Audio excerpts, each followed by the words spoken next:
مجھے یاد ہے جب میری ایک بیٹی تھی اور 3-4 سال کی تھی۔ ایک روز میں گھر میں موجود تھا۔ میری بیٹی پینسل کو تھامے کاغذ پر کچھ لکھنے کی کوشش کر رہی تھی۔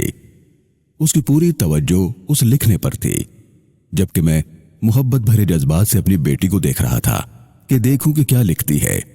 میں نے دیکھا کہ وہ کاغذ پر کچھ لکھتی ہے، پھر جھنجھلاتی ہے، پینسل کے دوسرے سرے پر موجود ربڑ کے ذریعے سے اسے مٹاتی ہے اور پھر دوبارہ لکھتی ہے۔ میں نے غور کیا کہ جب کچھ غلط لکھا جائے تو اس کے خوبصورت اور معصوم چہرے پر پریشانی نمایاں ہو جاتی ہے۔ کچھ سوچتی ہے، پھر اچانک ایک فیصلہ کرتی ہے، اس غلط لکھے جانے کو پھر سے مٹاتی اور اس کی جگہ درست الفاظ لکھ دیتی ہے۔ جب وہ درست ہو جاتا ہے تو اس کے معصوم چہرے اور ہونٹوں پہ مسکراہٹ پھیل جاتی ہے۔ اسے یہ معلوم نہیں کہ اس کا باپ اسے محبت بھری نگاہوں سے دیکھ رہا ہے۔ میرے دوستو، اچانک میرے ذہن میں ایک بات آئی کہ اس معصوم بچی کو یہ معلوم ہے کہ کاپی پر لکھتے ہوئے کچھ غلط ہو جائے تو اسے کیسے درست کرنا ہے۔ وہ پینسل کے دوسرے سرے پر موجود ربڑ سے اس غلطی کا نام و نشان مٹا دیتی ہے اور پھر سے صحیح اور درست لکھ ڈالتی ہے۔ پینسل، جی ہاں، یہ معمولی سی پینسل۔ آج مجھے اس پینسل میں اور اپنے آپ میں ایک خاص تعلق اور نسبت محسوس ہونے لگی۔ میں نے غور کیا تو معلوم ہوا کہ پینسل 2 چیزوں سے مرکب ہے، ایک اس کا جسم، جبکہ دوسرا اس کے اندر موجود پینسل کا اصل یعنی اس کا سکہ۔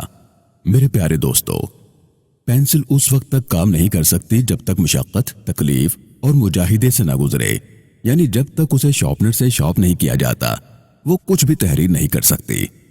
بالکل اسی طرح ہم اپنے آپ پر غور کریں کہ ہم یعنی انسان بھی 2 چیزوں کا مرکب ہے، یعنی جسم اور روح۔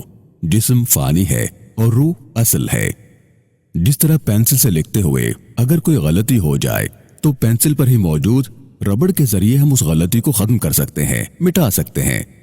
بالکل اسی طرح زندگی کی کتاب پر اپنے اعمال کے ذریعے ہم جو کچھ لکھتے ہیں، اگر اس میں کچھ غلط ہو جائے تو پروردگار نے ہمیں توبہ و استغفار کا ہتھیار عطا فرمایا ہے، شرمندگی و ندامت کا اوزار عطا فرمایا ہے۔ جیسے ہی ہم سے کوئی غلطی، کوتاہی یا گناہ ہو جائے تو فوراً رب سے توبہ کر لینی چاہیے، اس سے رجوع کر لینا چاہیے۔ سرکار دو عالم صلی اللہ علیہ وآلہ وسلم کا ارشاد پاک ہے، فرمایا التائب من الذنب کمن لا ذنب لہ، یعنی جو توبہ کر لیتا ہے گویا اس نے گناہ کیا ہی نہ ہو۔ جبکہ اس سے آگے بڑھ کر ہمارے کریم رب نے فرمایا الا من تاب وآمن وعمل عملا صالحا فاولئک یبدل اللہ سیئاتہم حسنات وکان اللہ غفورا رحیما، یعنی سوائے ان لوگوں کے جو توبہ کریں، ایمان لائیں اور نیک کام کریں، ایسے لوگوں کے گناہوں کو اللہ نیکیوں میں تبدیل فرما دیتا ہے۔ اللہ بخشنے والا مہربان ہے۔ میرے پیارے بھائیوں، یہ ایک معمولی سی پینسل جس پر تھوڑی سی توجہ کی، غور و فکر کیا تو کیسے اللہ رب العالمین نے دل و دماغ کے دریچے وا کر دیے۔ اس لیے فرمایا کہ اس کی بنائی اس خوبصورت کائنات میں غور و فکر کرو۔ جو غور و فکر کرتا ہے حق کو پا لیتا ہے۔ اللہ رب العالمین سے دعا ہے کہ اللہ تعالی ہمیں گناہوں سے بچائے۔